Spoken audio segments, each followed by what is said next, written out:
Bukas po kayo sa akin sa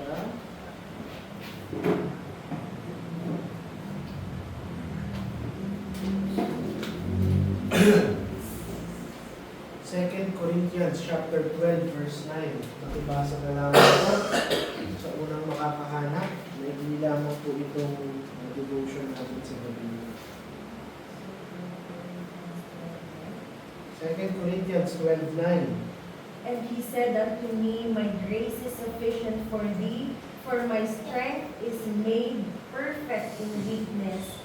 Most gladly, therefore, will I rather glory in my infirmities, that the power of Christ may rest upon me.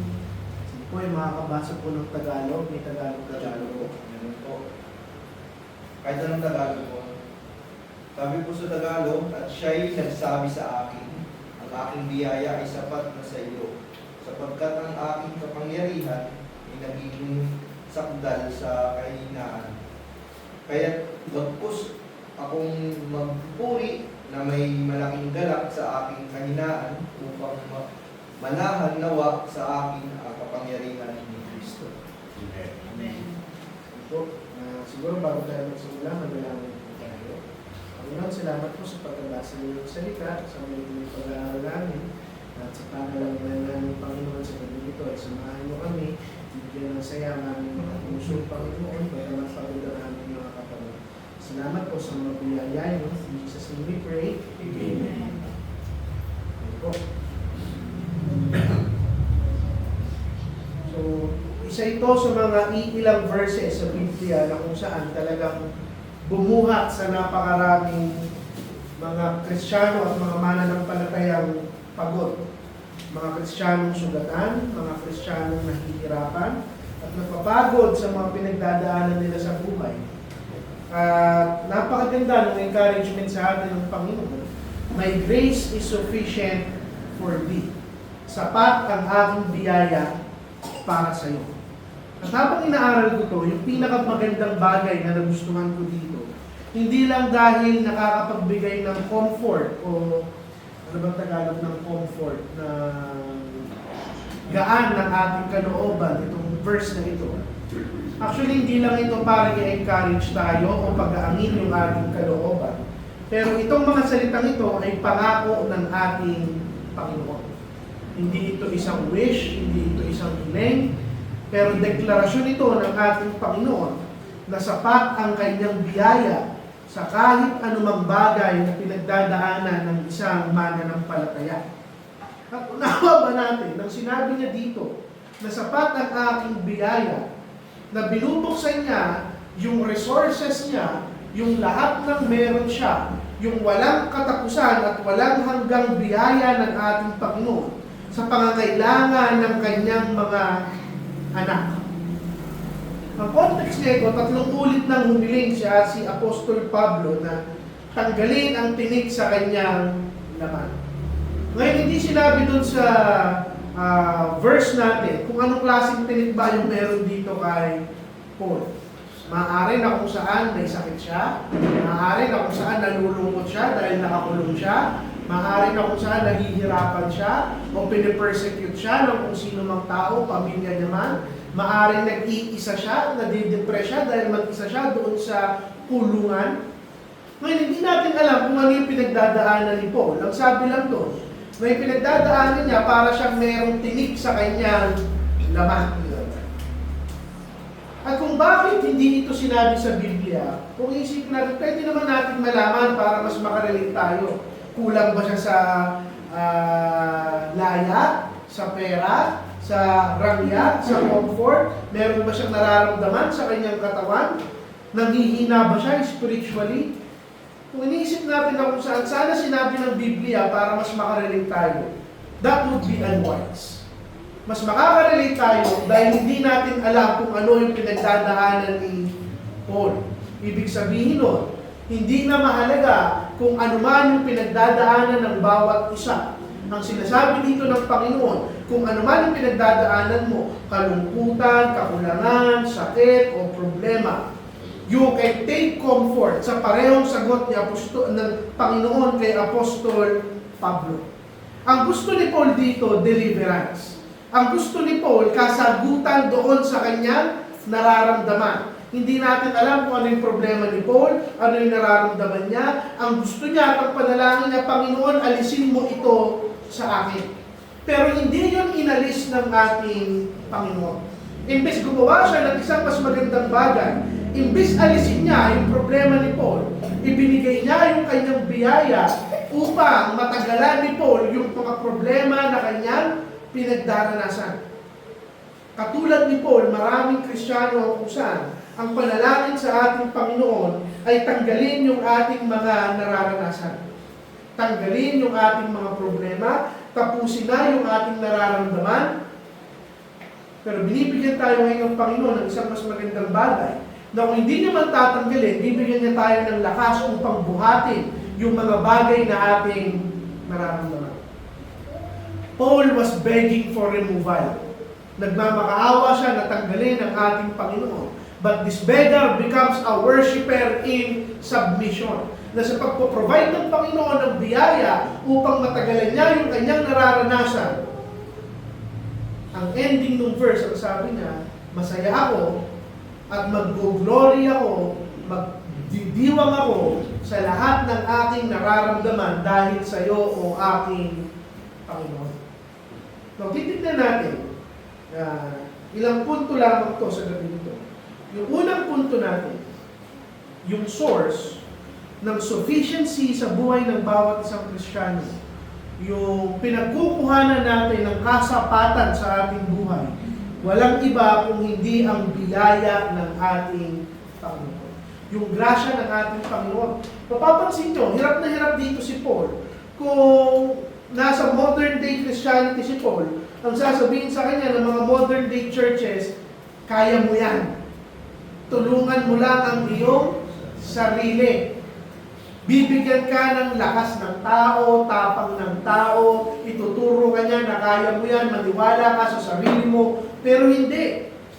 Ang Panginoon, hindi tinuro si Paul sa kanyang sarili, pero sabi ng Panginoon, yung aking biyaya, yung aking grasya. Grasya ng Panginoon ang magpapatagal sa isang Kristiyano sa karera niya dito sa mundong to.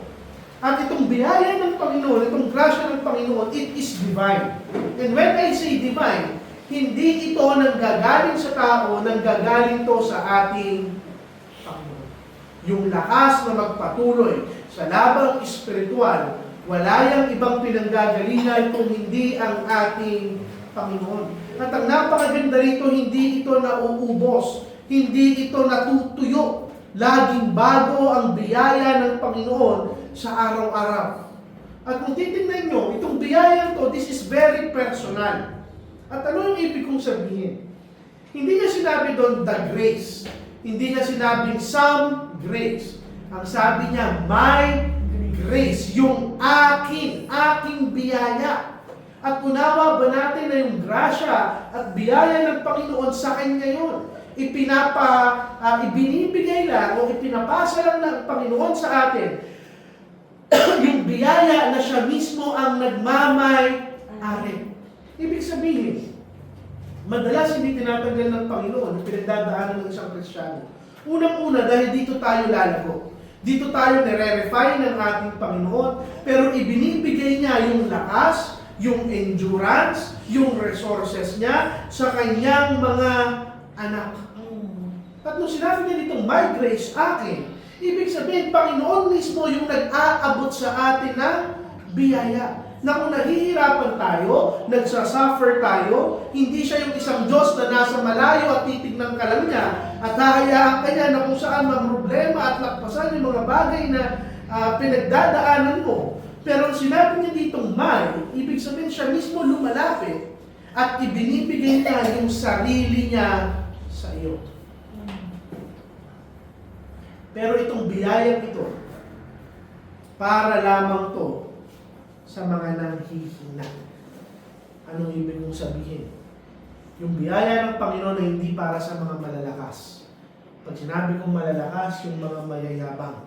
Yung iniisip nila na kaya nilang kontrolin yung sarili nilang buhay. Na sapat yung kanilang lakas, sapat yung kanilang yaman, sapat yung kanilang pamilya, sapat yung meron sila. Pinapaalala ngayon ng ating Panginoon na yung kanyang biyaya ay para doon sa mga tao na kung saan nandun sa dulo ng kanilang mga pisik. Yung mga tao na lumuluhod sa kanyang harapan. Dahil yung malalakas, hindi nila kailangan ng biyaya. Actually, mali yun. Kailangan nila, pero sa isip nila, hindi nila kailangan. Dahil mapagmalaki sila. Pero tayo mga Kristiyano, na unawa natin yung sarili nating kahinaan. At habang mas inuunawa natin at tinitignan natin yung ating mga sarili kung sino tayo, na hindi tayo mabuti, hindi tayo malakas, wala tayong maipagmamalaki sa ating Panginoon. Mas madali sa atin ang lumapit at humingi ng biyaya galing sa ating Diyos. At kung titignan nyo, itong biyaya na ito na ibinibigay ng Panginoon, sapat ito. Sabi niya, my grace which is sufficient for thee. Hindi na sinabing will be sufficient for thee. Kasi hindi yan in the future. Ibig sabihin, in the present ngayon, sa kung ano man yung pinagdadaanan ng bawat isa, kung nasaan ka ngayon, habang nakatusok pa yung tinig sa iyong laman, katulad ni Pablo, ngayon ibibigay ng Panginoon sa iyo ang kanyang biyaya. At uulitin ko kung bakit hindi sinabi rito kung ano yung pinagdadaanan ni Paul. Dahil gusto ng Panginoon na maisip natin na yung tinig sa laman na yan, iba't ibang klase yan sa bawat isang tao.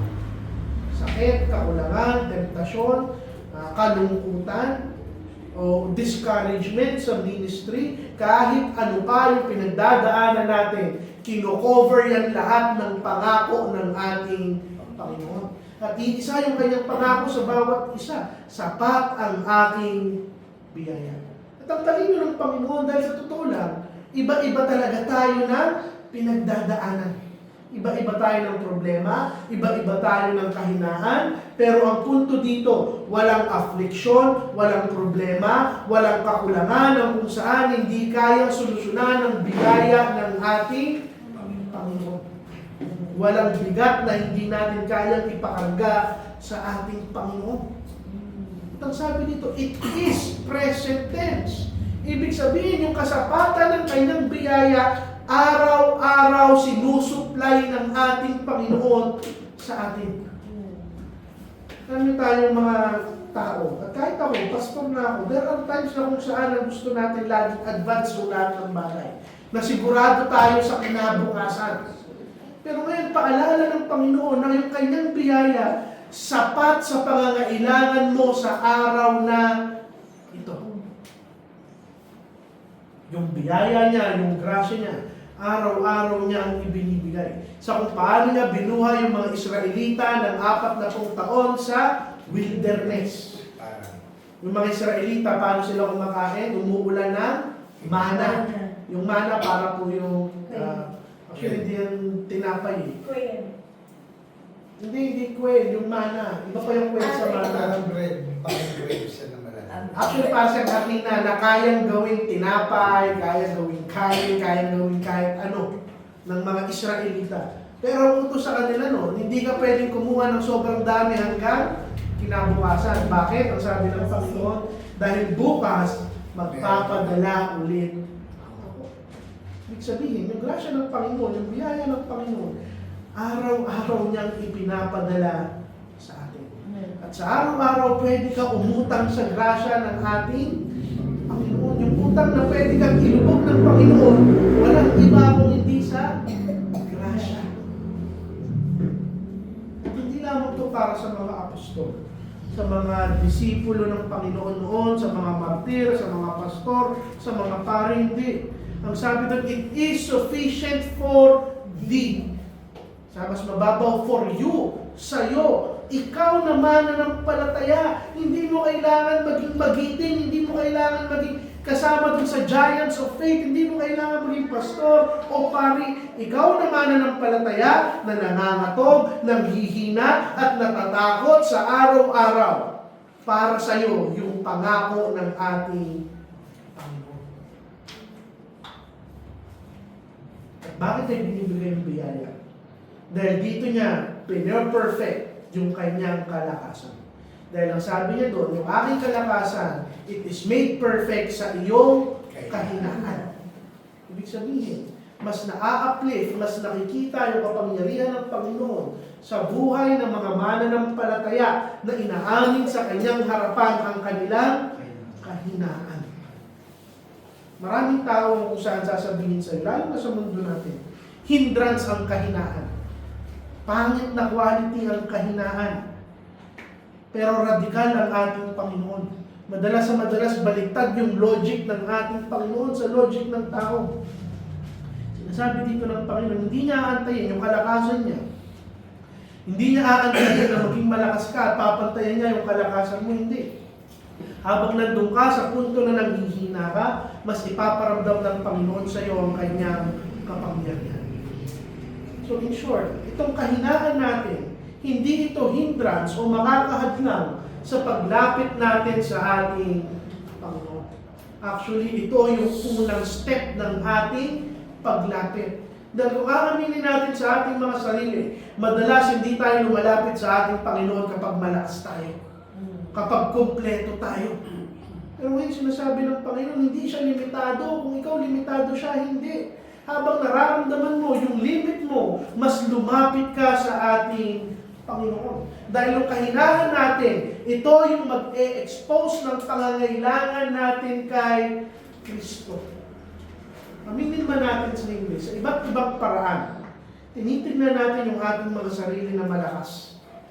Pero kapag nanghihina ka, you cling to Christ. At ang pinakamaganda rito, itong kahinaan mo, hindi naman yan matatapos sa kahinaan.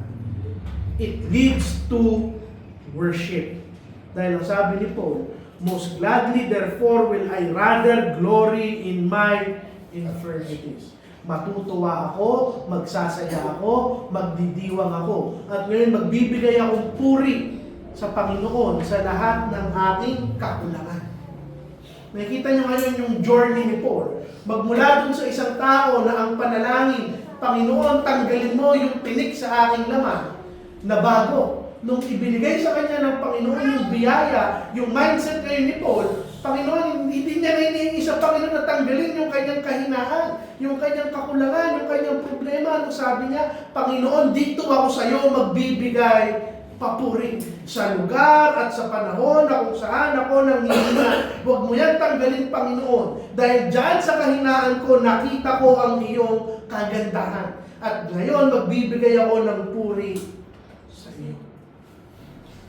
Now, itong glory ni Paul, itong pagdidiwang na hindi dun sa sakit na nararamdaman niya. Sino ba namang tao ang magsasaya sa kakulangan at sakit at problema? Pero pinagdidiwang niya dito yung kapangyarihan ng Panginoon na nakita niya dahil dun sa problema na kanyang nararanasan. Ang gandang isipin. That si Paul, magmula sa panalangin na makatakas siya sa problema, naging yung panalangin niya papuri sa Panginoon sa pagbibigay sa kanya ng katatagan at samahan siya ng ating Panginoon sa kanyang pinagdadanasan. At sana maging ganito rin yung pananaw ng bawat isa. Na kung ano man yung weakness natin, yung problema natin, pinagdadaanan natin, yung tinik sa ating laman, maging platform ng ating Panginoon upang maipakita ang kanyang kapangyarihan. At kapatid, ito yung napakagandang bagay. Kung makikita to ng mga tao sa buhay natin, this will be a great testimony sa ating simbahan.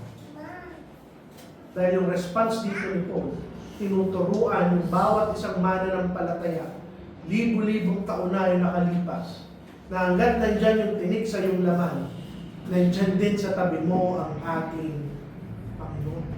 Hanggat nandun yung sakit, nandun yung biyaya. Hanggat nandun yung bigat, nandun yung kalakasan na ipinapahiram ng ating Panginoon. Now, may difference dito. Baka sabihin natin o isipin natin, tinitiis ni Paul yung trial niya. Hindi. Hindi siya nagtitiis doon sa pinagdadanasan niya.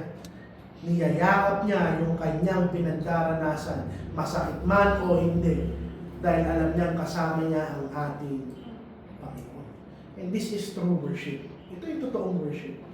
Pangit man o maganda, yung ibigay ng Panginoon, magbibigay tayong papuri sa Kanya. Ngayon, bilang anak ng Panginoon, dito tayo magtatapos. Ano yung tinig sa iyong laman?